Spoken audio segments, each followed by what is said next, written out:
What if the thing you're most afraid of, losing everything, losing someone, losing yourself, is actually the engine running your entire life without you knowing it? Stay with us, because there's a guided meditation at the end that might change how you see all of it. Here's the strange claim we're going to sit with today.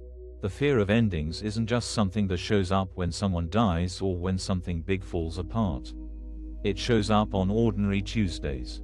It shows up as low-grade anxiety, as sadness you can't quite explain, as the fog that settles over a good weekend for no reason at all.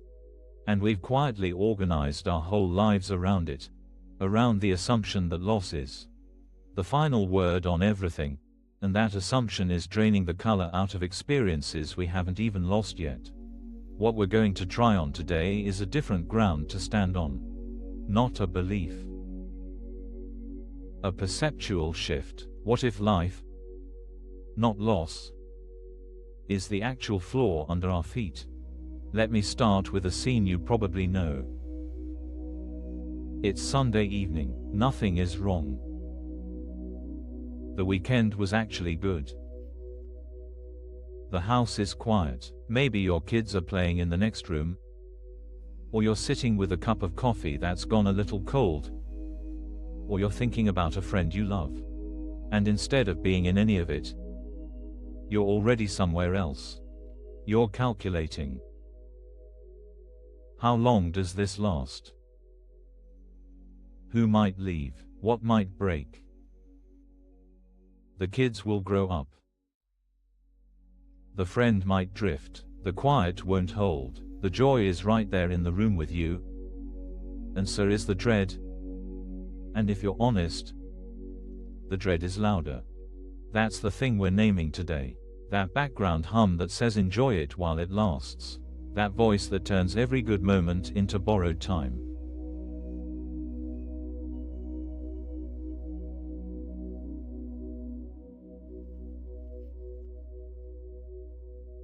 Here's what's underneath that hum. It's a belief, and it's so quiet and so constant we've stopped noticing it's there. The belief is this: everything is on a countdown. Everything ends. And because everything ends, nothing is fully safe to love, fully safe to enjoy, fully safe to relax into. Notice how many small decisions this belief makes for you in a day. You don't fully open up to someone because, what if they leave? You don't celebrate the win because, what if it turns? You brace when things are good because good doesn't last. You brace when things are bad because bad might get worse. There is almost no moment in your day where you're not, at some level, bracing. And we've called this being realistic. We've called it being mature. We've called it protecting ourselves. But look at what it actually costs. It costs the moment.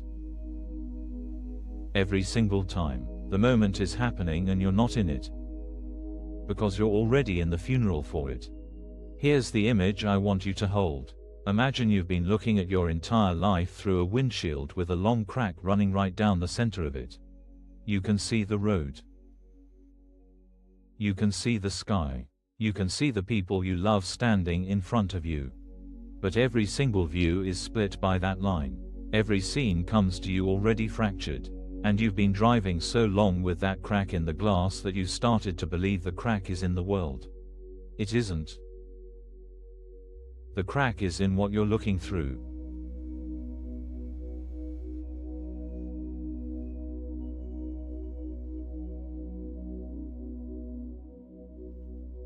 Here's the question that starts to loosen things.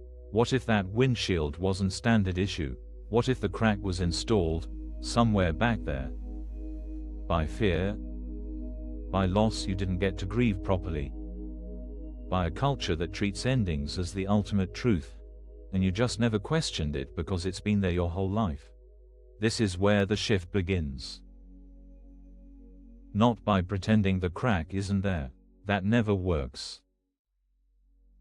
You can't gaslight yourself out of a lifelong pattern. The shift begins the moment you notice, oh, That's a crack in the glass. That's not the shape of reality. That's the shape of my lens. And once you see that, you can't quite unsee it. Because think about what the countdown actually assumes. It assumes that endings are more real than the thing that's happening right now. That loss is more true than presence. That the darkness at the end of the tunnel is the point, and the light along the way is just a warm-up for grief. When you say it out loud, it sounds insane. But that is the operating system most of us are running.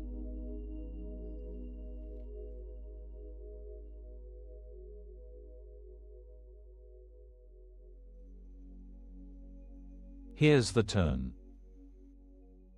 The fear of endings is not a fact the mind is reporting.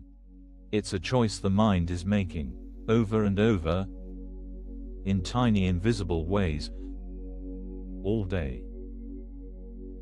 Read that again slowly. The dread that shows up on Sunday evening is not information. It's not your intuition warning you. It's not wisdom. It's a habit of perception. It's the mind, on autopilot, reaching for its default lens, the cracked one, because that's the lens it's been trained to use. And habits can be interrupted.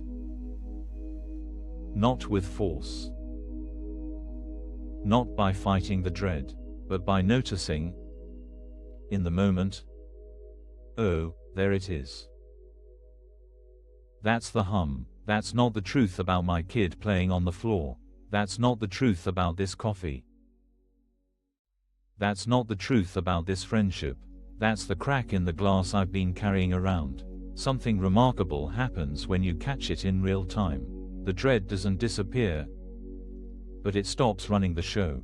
It becomes one voice in the room instead of the loudest voice in the room.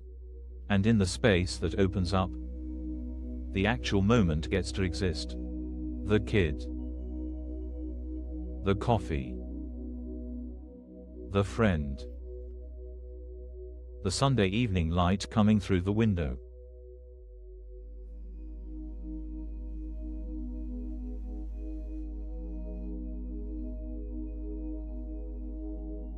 So what does it actually feel like to be in a moment without calculating its expiration date?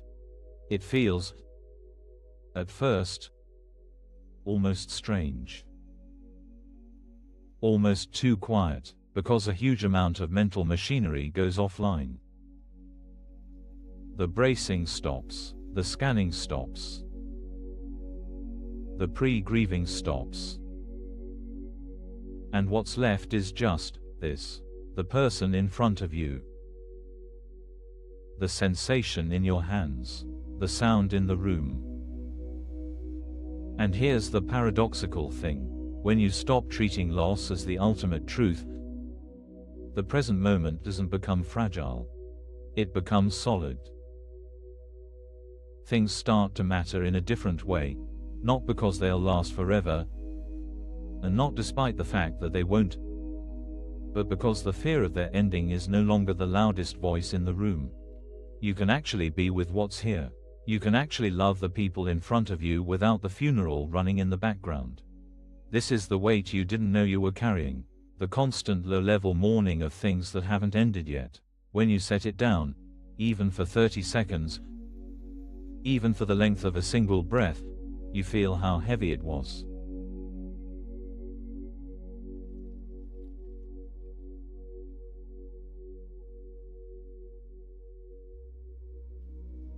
And here's what becomes possible, quietly, once you start to see it.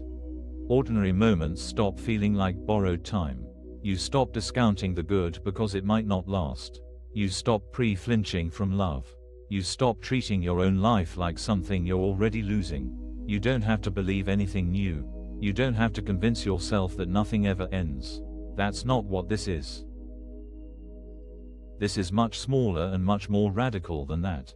This is just noticing that the lens is a lens, that the dread is a habit, that the crack is in the glass and not in the sky. And from there, the meditation we're about to do isn't about achieving anything. It's about setting the windshield down. just for a few minutes, and seeing what's actually there when we do. Let's begin. Before we move into the meditation, if this is helping you, you're welcome to like the video and subscribe. It's a simple way to keep practicing together.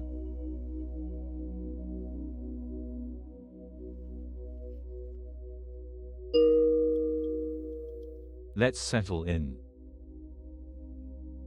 Find a position where your body can rest, feet on the floor or lying down. However you are is fine. Let your eyes close or soften your gaze downward. Take one breath in and a long breath out. Another breath in and out. Notice the weight of your body, the chair, the floor, the bed, whatever is holding you up. It's holding you up right now. You don't have to hold yourself. Let your shoulders drop. Let your jaw soften. Let your hands rest. Now notice, just notice, the quality of this moment. Not what came before it, not what comes after. Just this one. The sound in the room, the temperature of the air, the rise and fall of your breath.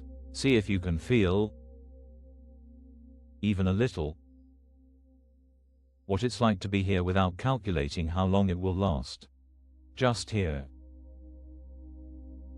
Just this. If you notice the hum start up, the little voice measuring, bracing, pre-grieving, that's okay. You don't have to fight it. Just see it. Oh, there's the hum. And remember, that's the crack in the glass. Not the shape of what's real. Let it be there. And let the moment be here anyway. Breathe in. Breathe out. There's nothing you need to protect right now. Nothing you need to hold on to. Nothing you need to brace against. This moment is not borrowed. It's not on loan. It's not slipping through your fingers. It's here. You're here. Feel that. However faintly. However briefly. Rest in it. Let yourself be held by this moment the way the chair is holding your body. Simply. Without effort. Breathe in. Breathe out, and when you're ready, no rush, let your attention come back to the room. The sounds around you. The light behind your eyelids. Gently, slowly, open your eyes, and carry a little of this quiet with you. Thank you for being here and practicing together. If you'd like, you can find a free digital ACIM resource in the description. And if you want to mark the moment, a simple comment such as, "I am grateful," is welcome. Thank you for spending this time here. If something softened while you were listening, let it stay soft. You don't have to make anything of it, and you don't have to hold on to it too tightly either. Be gentle with yourself as you move back into your day. We'll be here whenever you want to return.